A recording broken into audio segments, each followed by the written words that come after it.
চট্টগ্রামের বাঁশখালীর জেলে মোরশেদ বঙ্গোপসাগরে ট্রলারডুবির পর টানা ৫ দিন গভীর সমুদ্রের সাথে যুদ্ধ করে বেঁচে ফিরেছেন। বুধবার সকালে পায়রা বন্দর থেকে ২০ কিলোমিটার দূরে ভাসমান অবস্থায় তাকে উদ্ধার করে জেলেরা কুয়াকাটার উপকূলে নিয়ে আসে। করে পাইছি ওই সময় মানে ডুবো ডুবো অবস্থায় ওখান থেকে উড়ে ওই আরেকবার উড়েছে, আমরা ফাঁসে গেছি।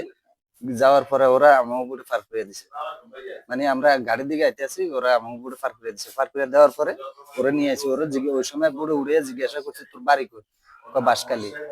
তারপরে তো অ্যাক্সিডেন্ট কবে, আরো আরো 5 দিন আগে। তারপর লোক ছিল 19 জন। এখন 19 জন কে কোথায় গেছে ও আর জানে না, শুধু ওরে পাইছি আমরা। প্রথমে এফবি সাজেদা ট্রলারের মাঝি সোবহান তাকে উদ্ধার করে, পরে এফবি বাইজিৎ ট্রলারে তাকে তুলে দেওয়া হয়।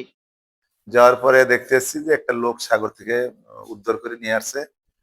বোটটার নাম বাইজিৎ, কুয়াকাটারই বোট। তারপরে গেলাম, ওখানে একজন প্রশাসনের লোক আছে, কুয়াকাটা নৌ পুলিশ। তারপর ওই লোকটারে আমরা ওই অটো ভ্যানে করে নিয়ে আমাদের স্থানীয় চিকিৎসা তুলে হাসপাতাল নিয়ে আসলাম। এখন ওর মোটামুটি পালস ভালো আছে। ওরে এখানে প্রাথমিক চিকিৎসা চলতে আছে।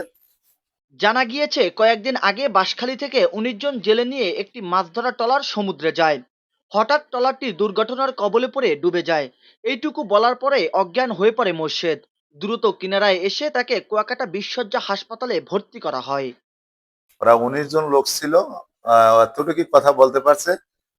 আমার বাড়ি বাঁশখালী, আমরা 19 জন ছিলাম। আর 5 দিন আগে বোর্ড অ্যাক্সিডেন্ট হয়ে এর পরে আর কথা বলতে পারে না আমরা। হাসপাতালের ডাক্তার সুপ্রিদাস জানান, প্রাথমিক চিকিৎসা দিয়ে মোর্শেদকে উন্নত চিকিৎসার জন্য কলাপাড়া 50 শয্যা বিশিষ্ট হাসপাতালে পাঠানো হয়েছে।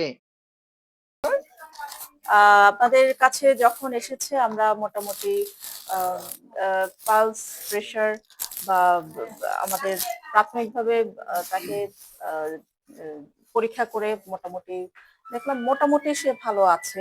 আমাদের সাথে সাথে আমরা অক্সিজেন এবং যাবতীয় প্রাথমিক চিকিৎসা আমরা তাকে দিয়েছি। আর আহ, প্রাথমিক চিকিৎসা শেষে আমরা তাকে কলাপাড়া স্বাস্থ্য উপজেলা স্বাস্থ্য কমপ্লেক্সে রেফার করেছি। এ বিষয়ে কুয়াকাটার নৌ পুলিশও বিষয়টি নিশ্চিত করেছে। পরবর্তীতে দ্রুত তাকে জাহিদুল চিকিৎসার ইসলাম। জন্য তুলাতলি বিশ্বজ্জা হাসপাতালে নিয়ে আসে। হাসপাতালের ডাক্তার তাকে পরীক্ষা নিরীক্ষা করে প্রেশার সবকিছু পরীক্ষা নিরীক্ষা করে ফার্স্ট এড দিয়ে তাকে উন্নত চিকিৎসার জন্য কলাপাড়ায় রেফার করেন। তার চিকিৎসার অব্যাহত আছে। জাহিদুল ইসলাম জাহিদ, খবর কুয়াকাটা।